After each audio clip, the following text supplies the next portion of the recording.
Bonsoir à tous, soyez les bienvenus dans 28 minutes. Salut les amis. Bonsoir Renaud. Salut Renaud. Bonsoir Renaud. L'actualité du jour, c'est le Premier ministre espagnol Pedro Sánchez qui revendique le rôle de premier opposant à Donald Trump et se pose en porte-parole du camp progressiste. Yo estoy convencido de que el tiempo de la internacional ultraderechista y la derecha rendida a esos postulados reaccionarios ha llegado a su fin, porque el progresismo hoy es más necesario que nunca. Pedro Sánchez attaque également sans relâche le Premier ministre israélien Benjamin Netanyahou. Il réclame la suppression de l'accord d'association entre l'Union européenne et Israël. Alors, pourquoi le chef du gouvernement espagnol prétend-il à ce rôle de rempart face à l'international réactionnaire? Et a-t-il une influence réelle sur le cours des événements et les désordres du monde? On en débattra. Puis, on vous retrouvera en fin d'émission. Et oui, Marie Bonisso et Théophile Cossa. Et on va aller aux États-Unis jouer au basket. Vous êtes bon au basket, Renaud? Moyen. Ouais, pas autant que Victor Wembanyama qui vient d'être sacré meilleur défenseur de l'année. Il est en train de marquer l'histoire de la NBA. Le phénomène Wemby, je vous raconte comment ça marche. Et vous, Marie? Un des plus grands musées de France prend l'eau, littéralement. Le Muséum national d'histoire naturelle lance un cri d'alarme sur son état de délabrement avancé. Eh bien, à tout à l'heure, les amis. Mais pour commencer, un témoignage, celui d'une femme, Inès Chatin, qui a mis plus de 40 ans avant de pouvoir raconter l'indicible. Enfant, elle a subi des sévices sexuels pendant une dizaine d'années, infligés par son père adoptif, médecin, et plusieurs de ses amis, des notables parisiens, intellectuels, écrivains, avocats de renom. Elle s'est confiée au journaliste Willy Ledevin, qui a enquêté sur ces hommes de la rue du Bac. On les retrouve tous les deux dans un instant.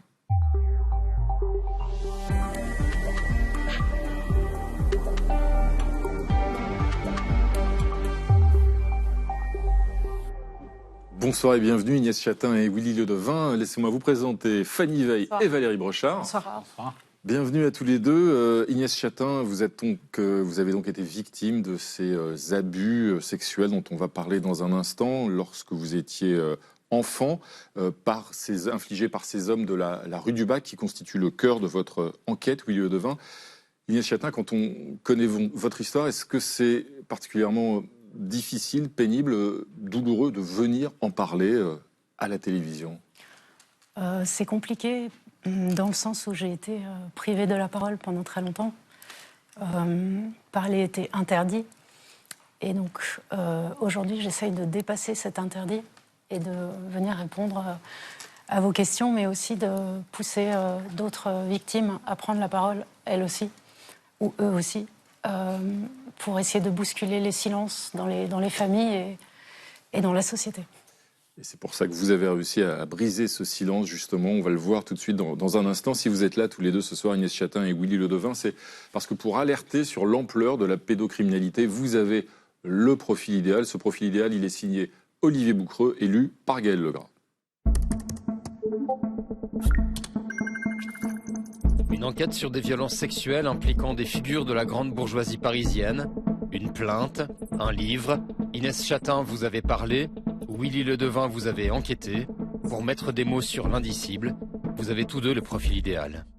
Quand on vous interdit la parole, quand on vous interdit de retourner sur ces faits-là, parce qu'on n'a pas le droit de parler, il y a quelque chose qui est qui reste, c'est le corps qui parle, c'est le corps qui crie même. Adoptée à la naissance, vous avez grandi, Inès Chatin, dans un appartement du 7e arrondissement de Paris.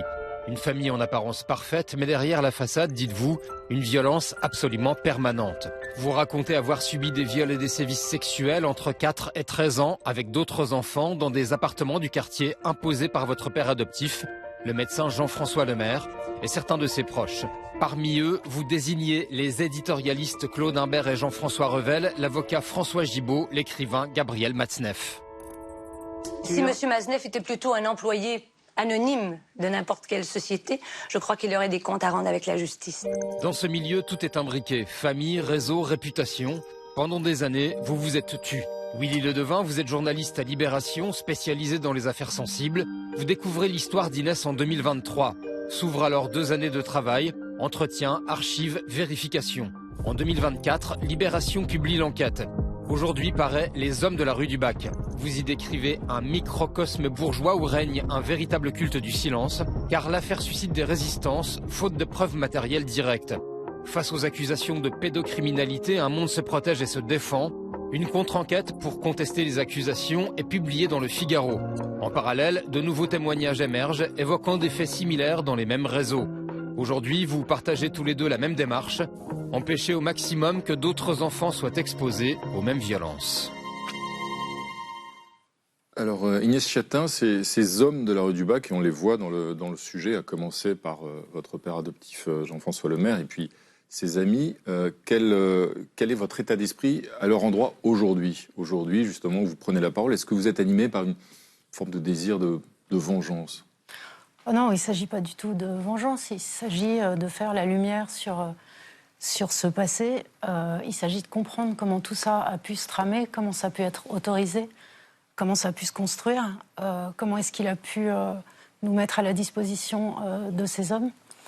C'est plutôt une démarche de compréhension. Et puis il y a une démarche aussi judiciaire pour faire toute la vérité sur ceux qui sont encore en vie aujourd'hui. Et ça concerne la partie des abus, mais aussi la partie de l'adoption, puisque mon adoption était aussi illégale.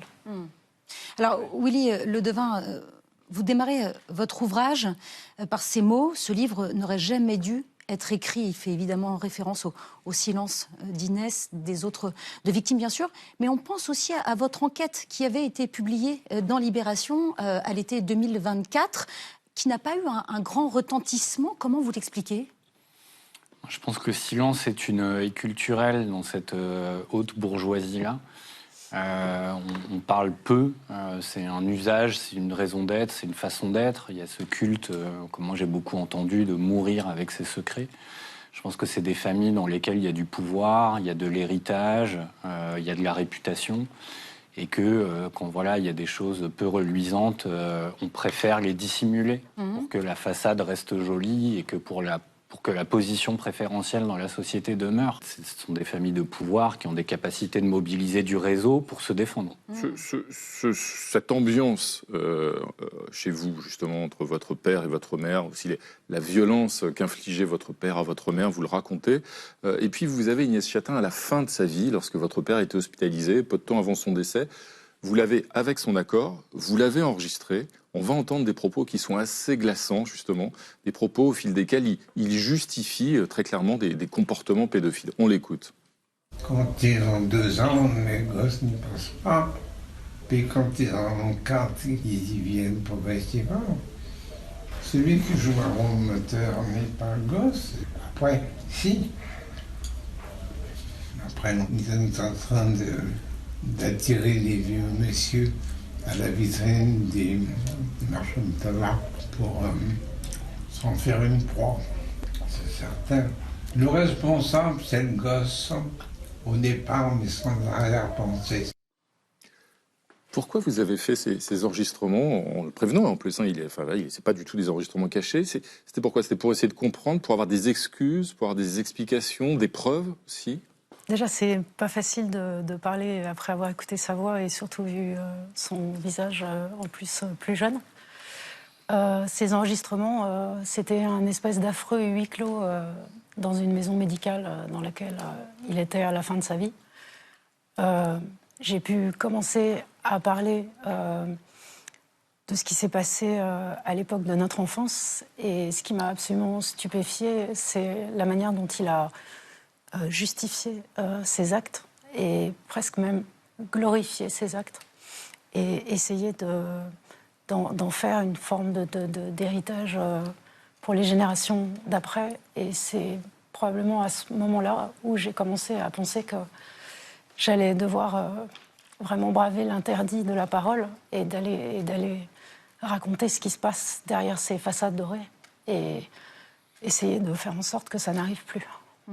Willy Ledevin, est-ce que vous les avez tous écoutés, ces enregistrements, et est-ce qu'ils ont contribué aussi dans votre enquête à prouver aussi la véracité des propos d'Inès Chatin ?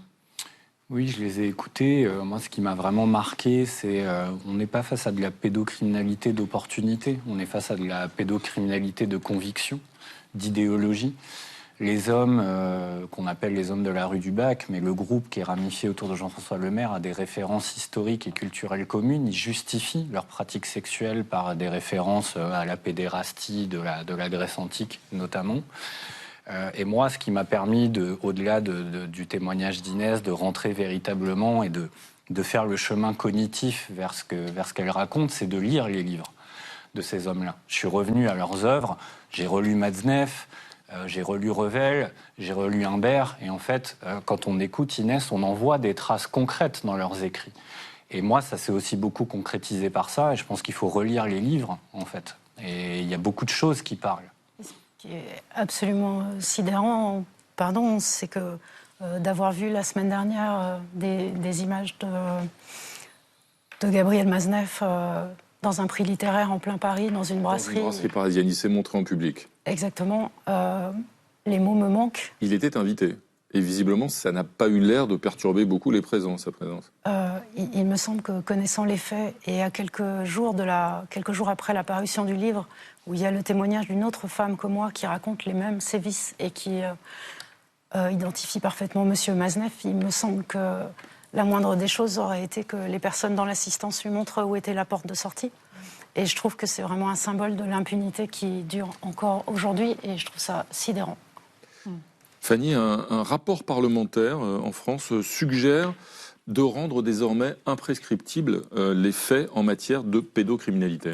Oui, comme c'est le cas d'ailleurs déjà en Belgique ou aux Pays-Bas. 3 députés proposent de suivre leur exemple et donc d'abolir les délais de prescription actuels. 20 ans pour une agression sexuelle sur mineur, 30 pour un viol. Une partie des associations de victimes est pour, parce que l'amnésie traumatique, la peur ou la honte empêchent souvent les victimes d'agir à temps, de saisir la justice à temps. Et puis il y a d'autres associations qui, elles, craignent en revanche que cela crée de faux espoirs chez les victimes, d'autant que les preuves s'effacent avec le temps. Elles évoquent, ces associations, aussi le cas de certaines victimes qui attendent précisément que les crimes soient prescrits pour parler. Inès Chatin, vous parliez d'impunité. Est-ce que, selon vous, abolir la prescription, c'est une bonne idée ? Oui, j'espère que la prescription sera abolie, bien entendu.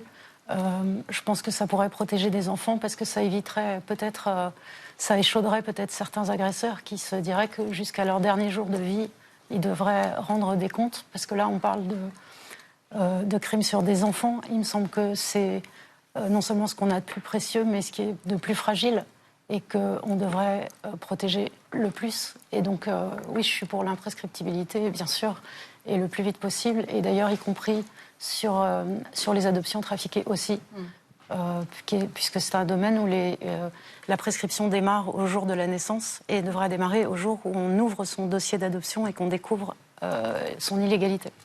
Willy Ledevin, les enfants Revel ont annoncé porter plainte. On en est où aujourd'hui des procédures judiciaires ? C'était l'année dernière. Ils ont annoncé l'an dernier porter plainte contre Libération. On n'a aucune nouvelle. On n'a aucune nouvelle. Moi, j'ai tenu à leur parler de l'enquête de Libé jusqu'au livre, parce que ça me semble...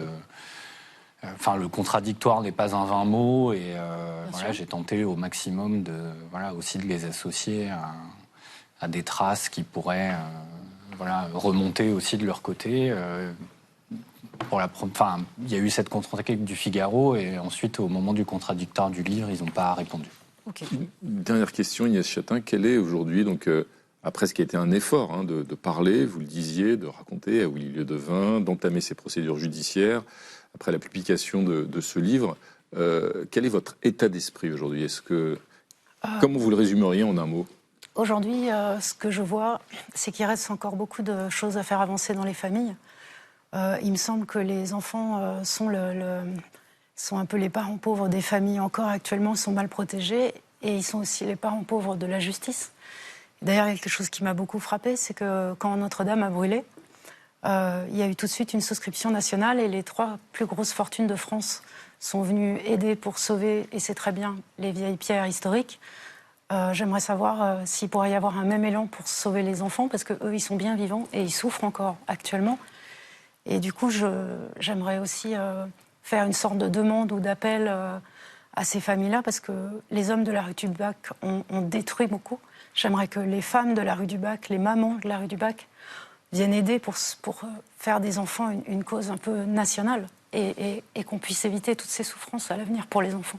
Merci Inès Chatin, votre appel est lancé, il est entendu. Merci à vous, merci Willy Ledevin pour cette enquête, Les Hommes de la rue du Bac. Donc c'est publié chez J.C. Lattès. Merci à tous les deux. Merci beaucoup. Merci.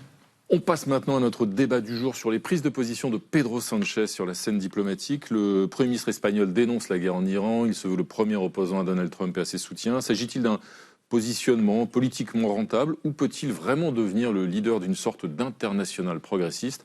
On en débat juste après la mise au point de Sandrine Calvez.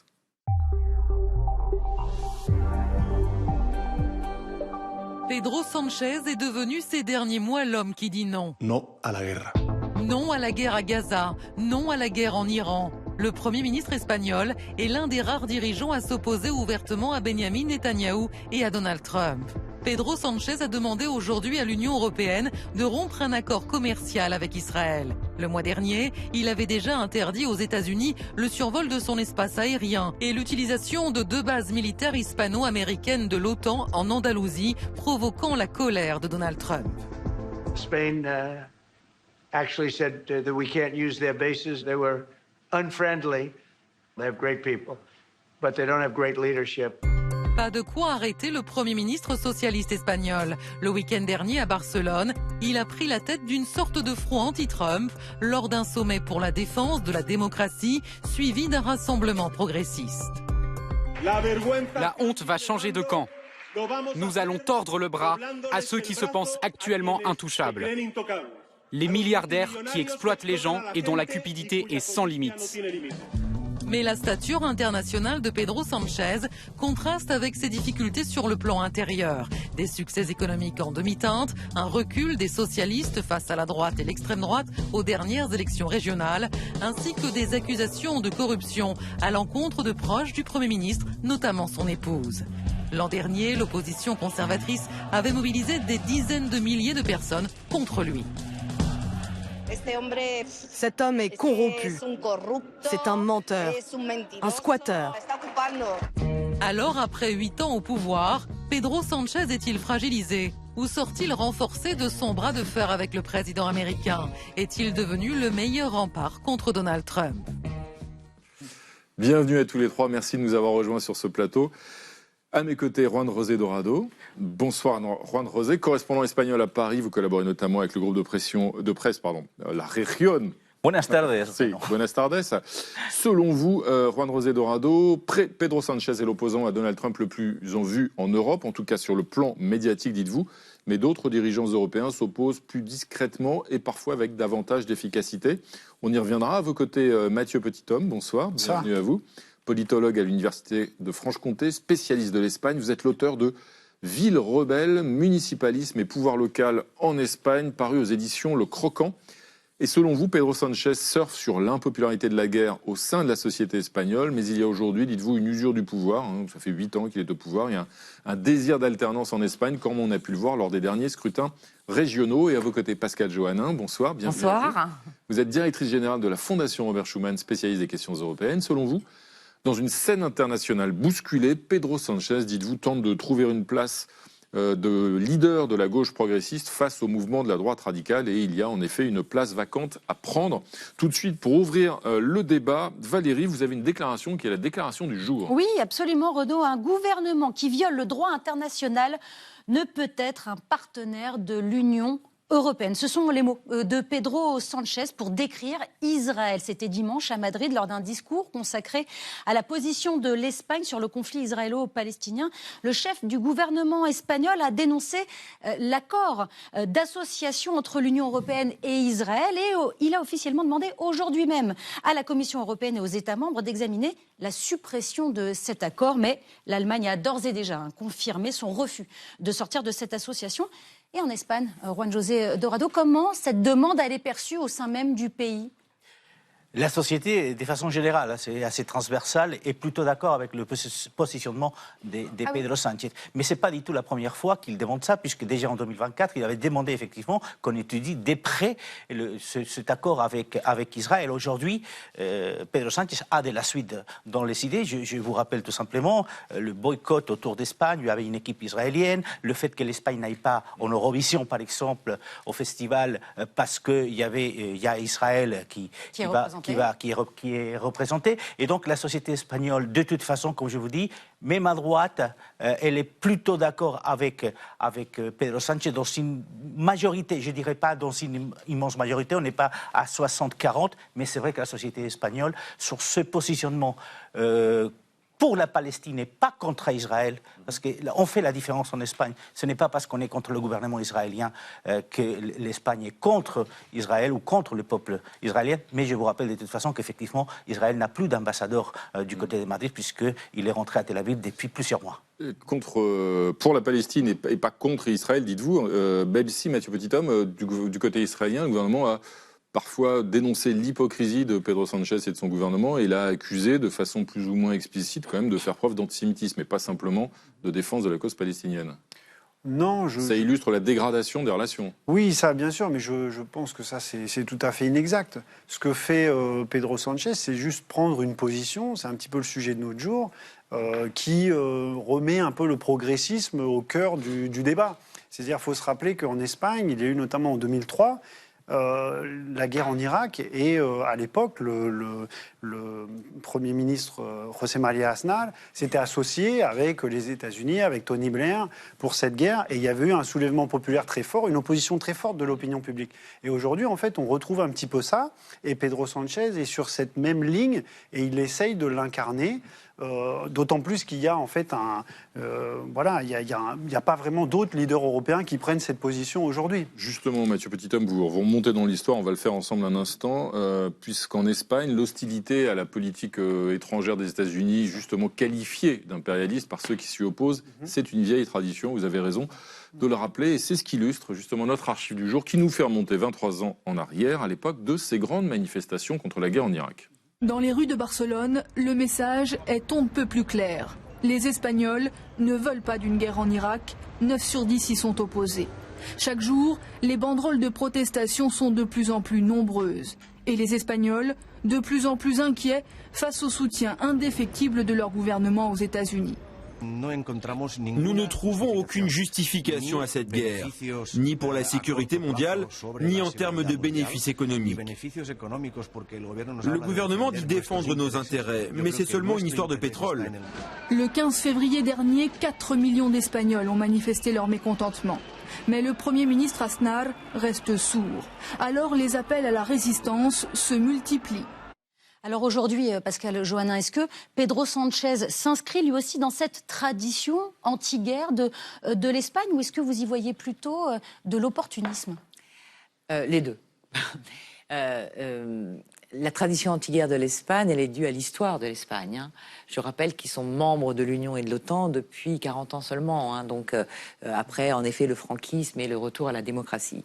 Et qu'en effet, en 2003, Aznar avait choisi, avec d'autres dirigeants européens, de soutenir les États-Unis, mais la France et l'Allemagne à l'époque, et on se souvient des relations que ça avait données sur les French fries, etc., et c'était mis dans le camp contraire. Aujourd'hui, Pedro Sánchez, quand on parle de progressisme, c'est le seul, au sein de l'Union européenne, c'est le seul.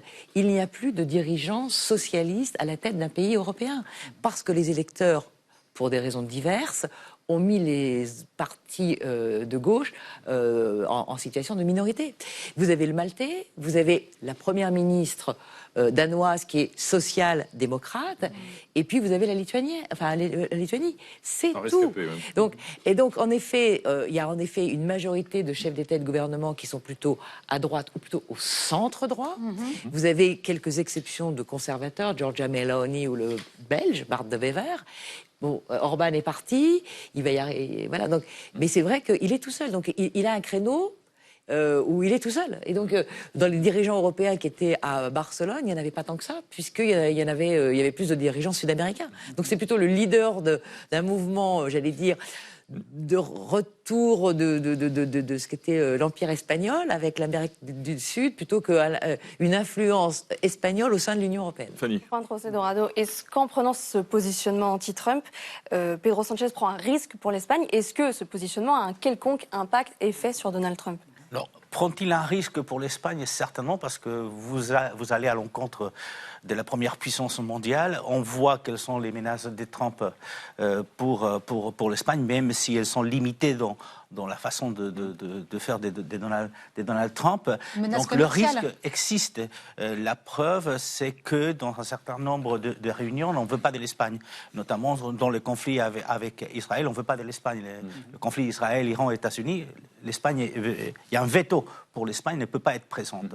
Donc le risque existe, peut-être existera économiquement un peu plus tard, on verra. Mais au niveau international, est-ce qu'il a un poids diplomatique sur la scène internationale? Est-ce que les prises de position de Pedro Sanchez contre Donald Trump peuvent avoir un effet quelconque? Pour l'instant, on ne le voit pas bien. Est-ce que Donald Trump tient compte des prises de position de Pedro Sanchez? Certainement pas. Certainement pas aujourd'hui, parce qu'effectivement, il est le leader peut-être de ce mouvement anti-Trump, mais le poids de l'Espagne au Proche-Orient, Moyen-Orient est pratiquement nul. La France a plus de poids que l'Espagne. Le seul poids de l'Espagne, c'est peut-être auprès des Latino-Américains, mais on voit aujourd'hui que la plupart des pays latino-américains vont virer vers la droite et pas vers la gauche, puisqu'il n'y avait effectivement que 3 leaders, 3 chefs de gouvernement latino-américains qui étaient de gauche à cette réunion de Barcelone. Ça plaît à son électorat, ses positions, mais ça ne change rien de l'international. Moi, je dirais qu'il y a 2 facteurs. Il y a un facteur interne et international. Le facteur interne, il ne faut pas oublier qu'en Espagne, comme aussi en France, il y a l'existence d'une gauche radicale aussi. Et cette gauche radicale, elle a été très forte dans les années 2015.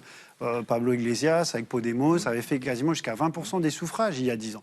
Et en fait, il a aspiré tout cet électorat. Donc il y a aussi le fait qu'il s'est réaffirmé comme un leader d'une gauche, mais d'une gauche, centre-gauche, mais qui aussi gouverne avec la gauche radicale, il ne faut pas l'oublier. Donc il y a cette configuration-là. Et puis au niveau international, là où ça a un impact, c'est qu'il se place comme un leader mondial de l'international socialiste. C'est ça qu'il faut voir. Parce que comme ça a été dit, c'est qu'au niveau européen, il est l'un des rares sociodémocrates aujourd'hui survivants à défendre le socialisme et des valeurs de gauche, le pacifisme, etc. Mais aussi au niveau international. Regardez, si vous prenez sur l'ensemble des continents, en Asie, en Asie, en Afrique, dans les années 70-80, il y avait un mouvement panafricain de gauche, etc. Aujourd'hui, on le voit assez peu. Et donc, où est la gauche mondiale? La gauche mondiale, elle est en Europe, mais très affaiblie. Et elle est en Amérique latine. Et là, on a des vrais leaders. On a parlé de Lula, on pourrait parler de Claudia Sheinbaum, la présidente du Mexique, qui est quand même... le Mexique, c'est un grand pays aujourd'hui. Et donc, en s'associant avec ces pays qui, par ailleurs, sont proches linguistiquement et historiquement de l'Espagne, eh bien, voilà, il essaie de faire une diplomatie socialiste internationale. Alors, vous parliez de l'Asie. Pascal Joannin, Pedro Sanchez s'est rendu en Chine pas plus tard que la semaine dernière. Est-ce que, pour vous, c'est un simple voyage diplomatique habituel pour un chef d'État ou c'est peut-être aussi la recherche d'un contrepoids du côté asiatique? Alors moi, j'aimerais, si vous voulez, il est allé en Chine la semaine dernière, mais quelques semaines auparavant, il y avait le chancelier allemand. Et donc, je ne vois pas très bien la force de l'Europe face à la Chine si on y va chacun de son côté pour défendre ses petits intérêts. Et que dans un pays qui veut être la puissance mondiale, hein, elle le dit en 2049 pour le 100e anniversaire de la RPC, on aurait tout intérêt à y aller en délégation plutôt de force. Parce que là, Xi Jinping y voit les uns et les autres. Voilà. Donc ça ne renforce pas l'Europe. Or, l'Europe, elle est dans un monde bousculé, elle est chahutée par les États-Unis en ce moment et son président. Et l'anti-Trumpisme, il ne se focalise pas que par Pedro Sanchez. Quand vous regardez ce qui se passe avec le Premier ministre britannique et le français qui font la coalition des volontaires sur l'Ukraine, qui font un certain nombre de choses sur les droits d'Ormuz, etc. On voit bien qu'il y a en effet une autre alternative. Lui, il joue trop en solo, Pedro Sanchez, si je me souviens. Il joue en solo, mais parce que je pense que pourtant le travailliste, Keir Starmer, il est travailliste, il vient de la gauche quand même. Donc, donc on voit mal en effet l'avenir de ce positionnement très à gauche, alors qu'il n'y a pas vraiment de gauche. Et si on veut avoir une force de l'Union anti-Trump ou protéger les intérêts de l'Union face aux États-Unis ou à la Chine, il faut y aller plutôt ensemble que chacun de son côté et faire son petit marché qui peut leur en effet après politiquement, intérieurement rapporter 2-3 trucs. Mais au niveau européen, il faut y aller ensemble parce que là c'est la vraie. Et en plus en matière commerciale, c'est là que l'Europe a un Vous évoquiez la dimension commerciale et puis sur le plan l'Intérieur, justement, il y a un élément dont se félicite, dont se targue Pedro Sanchez, c'est son bilan en matière économique, c'est la bonne santé de l'économie espagnole. Absolument, 2,8% de croissance l'année dernière, un déficit à 2,5% du PIB, c'est moins que l'Allemagne. Et pourtant, l'Espagne n'a pas voté de budget depuis 3 ans. Elle reconduit cette année celui de 2023, c'est la 3e fois d'affilée qu'elle le fait. En cause, l'absence de majorité de Pedro Sanchez au Congrès des députés. Il faudrait au Parti socialiste et son allié Sumar 176 sièges pour être majoritaires. Ils n'en ont que 147 et n'ont pas réussi à convaincre les autres députés. Alors comment expliquer cette bonne forme de l'économie espagnole sans vote d'un nouveau budget ? Eh bien, c'est notamment grâce aux aides de l'Union européenne. L'Espagne est l'un des principaux bénéficiaires du plan européen Next Generation EU, des fonds versés aux pays membres pour faire face à l'après-crise du Covid. Enveloppe totale pour l'Espagne, 163 milliards d'euros, dont près de 80 milliards en subventions directes, des fonds que Madrid a utilisés pour financer de grands projets, par exemple la transition énergétique avec la rénovation de 500 000 logements ou encore l'aide à l'achat de véhicules électriques, mais aussi pour attirer des fabricants de puces électroniques, pour moderniser le système de santé ou encore réformer le marché du travail. Mathieu Petithomme, pour vous, c'est une réussite économique réelle pour Pedro Sanchez ou bien c'est un trompe-l'œil ? Alors oui, c'est une réussite réelle, mais il y a quand même des faiblesses structurelles au modèle économique espagnol. Donc si on compare avec les autres pays européens, en effet, il y a une croissance indéniable. Les années de la crise économique sont très loin derrière. Il y a un marché du travail qui est quand même assez dynamique.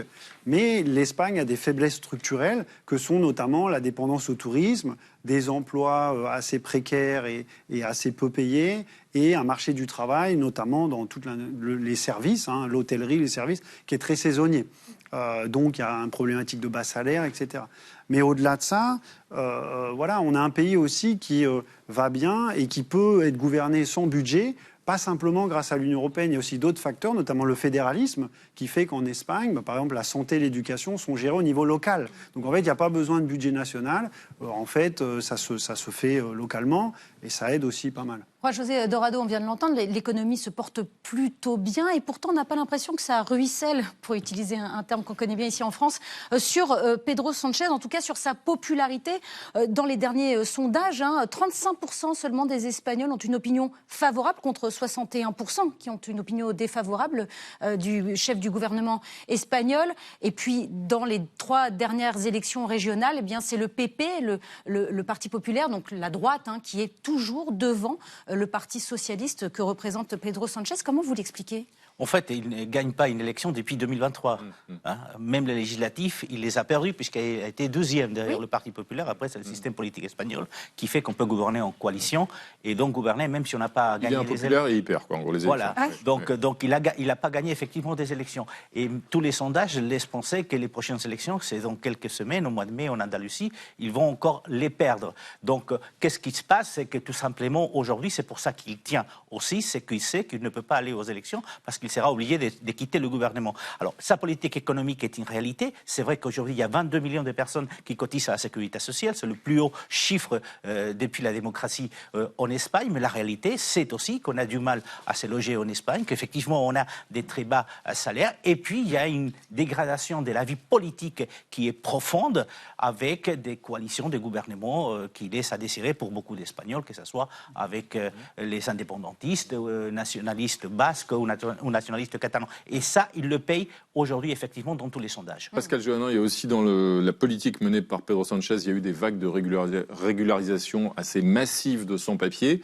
Quels ont été les effets politiques et électoraux de ces décisions-là, de ces choix-là ? Est-ce que ça a notamment, selon vous, contribué à faire monter l'extrême droite ? On sait que le parti Vox progresse. Alors, sur les questions migratoires, l'extrême droite ou les partis de droite radicale sont vent debout contre la moindre régularisation d'un seul sans-papier. Alors imaginez 500 000 en Espagne, mais il fait la même politique que Madame Meloni. Madame Meloni, c'est tous les deux la démographie est ainsi qu'en Espagne, en Italie, il n'y a pas suffisamment de ressources à l'intérieur, la population vieillit, notamment en Italie, et on a besoin pour l'économie, enfin, de faire venir des gens pour pouvoir faire tourner l'économie. Donc c'est pas une immigration, j'allais dire choisie, c'est plutôt une immigration de travail. Dans la particularité de l'Espagne, c'est plutôt une immigration qui vient massivement d'Amérique latine, c'est-à-dire des gens qui parlent déjà espagnol. Il fallait être là depuis un certain temps, donc il y avait un certain nombre de conditions pour qu'en effet ils soient adaptables facilement. C'est pas des étrangers qui parlent pas la langue, qui pas la même culture, etc. Et donc on a besoin. Alors je sais bien que ça fait des cris d'orfraie chez certains, mais si on arrêtait du jour au lendemain toute immigration, il y aurait en effet un problème de faire fonctionner l'économie dans certains pays où en effet il n'y a pas assez de ressources en propre pour faire tourner la machine économique. Et Mathieu Petithomme, l'autre épine dans le pied de Pedro Sánchez, ce sont les affaires de corruption. Sa femme, son frère, des anciens collègues, on va dire, les ministres des Transports et autres. Tout ça, ça lui nuit concrètement, là ? Alors oui, évidemment, quand il y a des affaires... Sa femme est mise en examen, elle est inculpée pour corruption. Oui, mais en fait, il y a un vrai débat. C'est-à-dire, il y a par exemple le ministre du Transport, bon, donc là, il y a une affaire de corruption, mais bon, il n'est pas vraiment mis en cause directement. Et après, la question sur sa femme, par exemple, ça rentre dans le débat sur le lawfare. Parce qu'on a aussi un cas à Valence, par exemple, avec une leader régionale, un parti compromis, Monica Oltra, qui a été mise en cause depuis des années parce que son mari a été mis en cause dans un scandale sexuel ou autre, et on l'atteint comme ça. Donc il y a tout un tas de cas, j'ai pas assez de temps pour décrire, mais en Espagne, si vous voulez, les partis politiques peuvent utiliser la justice pour en fait mettre en cause les dirigeants. On peut soi-même, une association peut entamer des plaintes. Et donc on a ce cas-là. Donc là, je ne sais pas ce qui se passera à la fin, mais si vous voulez, il y a quand même tout ça derrière. Et donc ça, juste pour préciser, quand on dit il est affaibli, il y a l'économie, etc. Regardez même alors. Castille et Léon, etc., c'était des régions historiquement de droite où ils perdent. Mais regardez les scores qu'ils font. 25%, 30%. Quel parti socialiste européen aujourd'hui fait, même quand il n'est pas bon, 25%. Donc Pedro Sánchez, c'est mieux que les autres, c'est moins pire que les autres. Voilà. Et puis aussi, ce qu'il faut bien voir, c'est que quand il perd, il gagne. C'est-à-dire que pourquoi il gouverne aujourd'hui ? Parce que n'oublions pas qu'il s'appuie sur les nationalistes basques et catalans, qui sont encore plus radicaux que lui sur ces questions-là. Et donc il y a aussi ça. Pour gouverner l'Espagne, il faut s'appuyer sur cette réalité régionale aussi, où on a des nationalités. Un mot sur les échéances nationales 2027, les prochaines initiatives, si elles n'ont pas lieu avant. Donc la prochaine échéance, c'est l'Andalousie. Et c'est vrai que la classe politique espagnole aujourd'hui, et notamment l'entourage de Pedro Sánchez, sa femme effectivement est inculpée, elle va s'asseoir devant un tribunal, elle est inculpée entre autres de corruption. Et puis il y a son frère qui est aussi inculpé des fraudes fiscales. Et puis il y a les deux bras droits au gouvernement et au Parti socialiste qui ont été nommés par lui et qui aujourd'hui sont aussi devant les électorats, en tout cas, quelle que soit la réalité ou pas des accusations sur le plan judiciaire, sur le plan politique, ça pèse. Ça pèse, et la réalité, c'est que dans tous les sondages, ils n'arrivent pas à décoller. Merci à tous les trois d'être passés ce soir par le plateau de 28 minutes. L'actualité toujours, mais vue par Théophile Cossa et Marie Bonisso. Il fait 2,24 m, il est français et vient d'être sacré meilleur défenseur de la NBA, c'est du basket. Mais comment ça marche Wembanyama, c'est ce que nous expliquera Théophile dans un instant. Marie, elle nous alertera sur l'état délabré d'un très vieux et très prestigieux musée parisien, le Muséum national d'histoire naturelle. Mais d'abord, Thibault Nolte, notre linguiste préféré, désosse le mot vedette du jour. Ce soir, c'est brain rot, le pourrissement de nos cerveaux par la faute de notre addiction à ces fichus réseaux sociaux. C'est entendu. Une expression pour ça que j'aime beaucoup, ils appellent ça le brain rot. Bienvenue dans mon brain rot. Alors le mot brain rot, qu'est-ce que ça veut dire ? Exactement ce que ça dit. Merci de m'en dire un peu plus. Entendu. La vie secrète des mots vedettes. Brain rot, du grec ancien bregma, haut du crâne, et du vieil anglais rotian, putréfié, néologisme britannique traduisible par pourriture cérébrale, désigne l'abrutissement numérique lié à la surconsommation de vidéos triviales, cause d'une baisse des capacités cognitives. Le 5 avril, des chercheurs ont publié une étude sur l'antidote au brain rot. En septembre, une méta-analyse de 71 études internationales sur 100 000 participants avait établi un lien entre gavage de vidéos débiles et brain rot. Une nouvelle étude a montré que le niveau de créativité de sujets ayant visionné, même brièvement, des films expérimentaux plus exigeants était tout de suite supérieur à celui de sujets ayant maté des vidéos virales. Le terme brain rot, déjà employé en 1854 par l'inventeur du concept de désobéissance civile, pour railler la pensée superficielle, connaît son apogée depuis les années TikTok, auquel est associé le scrolling compulsif, gage de pourrissement métaphorique de la cervelle. En 2024, le dictionnaire Oxford en a fait l'un de ses mots de l'année. Dernier avatar du brain rot, l'apparition sur les réseaux au printemps dernier de courtes vidéos figurant de nouveaux personnages affublés de noms et d'accents italianisants supérieurement absurdes et moches. Des séquences qui laissent les enfants hilars, les adultes perplexes et les camelots prospères. L'appétit des plus jeunes pour ces brain rot, totem de la vacuité contemporaine, contient aussi une dimension nihiliste, voire les germes d'un nouveau surréalisme qui révère le laid et l'absurde, une contre-culture ravie d'exposer les algorithmes sous leurs blafardes conditions, moteur du néant. Pour nos bébés numériques, après le brain rototo, un gros dada. Eh ben merci Thibaut Nolte. Salut les amis, Marie Bonisseau, Théophile Cossa, bienvenue à tous les deux. Théophile, aux États-Unis, le Français Victor Wembanyama, ça me dit quelque chose, vient d'être élu défenseur de l'année. C'est du basket, hein, c'est ça. C'est donc le basketteur le plus prometteur de sa génération. Et racontez-nous le phénomène Wemby. Comment ça marche ? Ouais, il a seulement 22 ans et c'est déjà une immense star de NBA, confirmé encore la nuit dernière. Élu défenseur de l'année par 100 journalistes à l'unanimité. C'est une première dans l'histoire, alors qu'il brille en ce moment en phase finale du championnat avec son équipe des Spurs de San Antonio, l'ancienne team de Tony Parker. Alors pour qu'on comprenne bien le phénomène, regardons de plus près la machine Wemby. Je dis machine parce que parfois on se demande s'il est vraiment humain. D'ailleurs, LeBron James, qui est juste considéré comme le plus grand joueur de tous les temps avec Michael Jordan, le surnomme The Alien. Bon, dimension, 2,24 m de haut sur 2,44 m d'envergure. Ça aide, au basket ça aide. On va y revenir. Pour un peu moins de 110 kilos. Pointure 55, un peu galère pour trouver des tongs. C'est le plus grand joueur en taille en NBA actuellement. Bon, ce qui en fait grosso modo une barrière infranchissable en défense. Particularité, une anatomie qui défie les lois de la physique. Il est agile, rapide, adroit, parce qu'on pourrait se dire, avec cette taille, c'est facile. Alors c'est vrai, vous avez raison Renaud, ça aide, mais contrairement aux idées reçues, c'est pas les plus grands modèles qui sont forcément les meilleurs. D'habitude, ils sont assez lents et ils ont tendance à rester sous le panier. C'est pas toujours la taille qui compte. Wemby, lui, court comme un sprinter, il dribble comme un joueur d'1,80 m, il tire de très loin. Dimanche, il a marqué 35 points contre Portland, alors que grosso modo, il est quand même censé être défenseur. Bref, il a toutes les qualités présentes sur le marché. Tiens, regardez-moi cette souplesse. C'était début janvier à l'échauffement. Wow. Regardez, voilà, c'est fluide, ça bouge pas. On dirait Karate Kid. Le panier est quand même à 2,60 m de hauteur, je rappelle. Et je dis, on dirait, mais c'est Karate Kid. Il a carrément fait l'été dernier une retraite spirituelle en Chine chez les moines Shaolin où il a appris le kung-fu. Bah oui, parce que on n'obtient pas de telles performances sans entretien. Tous les jours, c'est yoga, étirement, pas de la grosse muscu là pour gonfler les muscles, surtout pas, au contraire, un corps sain et un esprit sain. 1 heure de lecture chaque soir, puis à 21h30, dodo pour recharger les batteries pendant 10 heures.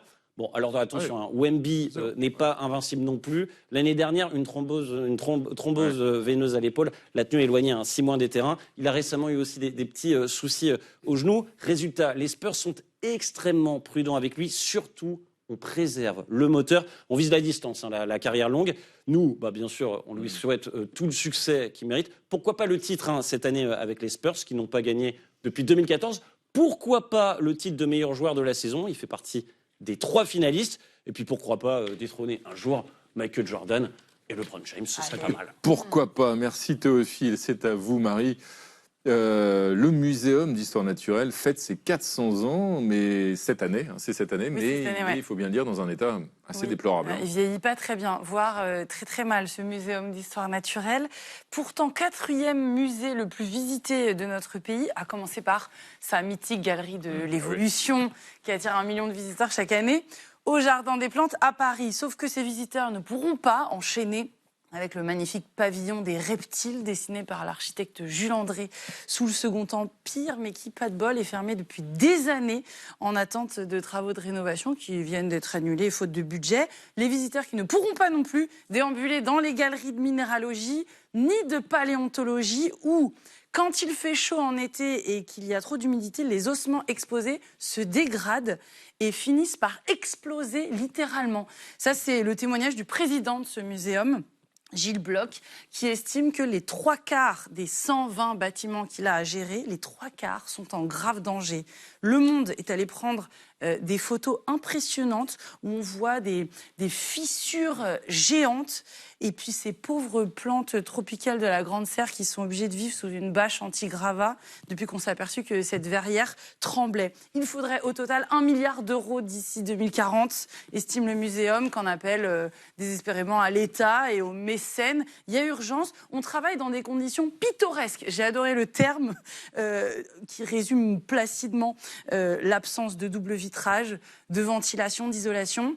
Et, raconte un des chercheurs du muséum, il y a aussi des labos qui sont dans des préfabriqués où l'été, la température peut atteindre 48 degrés.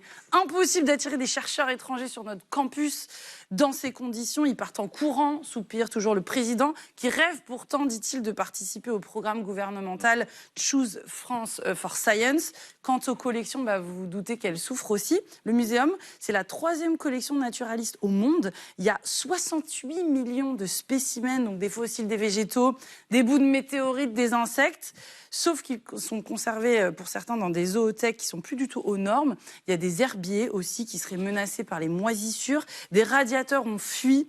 Il y a quelques mois, des livres ont pris l'eau dans une des bibliothèques. N'en jetez plus. Si, allez, un dernier, un mois avant le fameux casse du Louvre, en septembre dernier, il y a 6 kilos de pépites d'or qui ont été dérobées de nuit dans la galerie de minéralogie. Forcément, quand les portes sont branlantes, certains n'ont plus qu'à les enfoncer. Voilà, si le sort de ce muséum vous émeut, lisez l'article du Monde de ce week-end. C'est un article passionnant et fortement déprimant. En effet, merci quand même Marie. Merci à vous les amis, merci à tous. Et merci à vous de votre fidélité. On se retrouve demain à 20h05. Tchuss.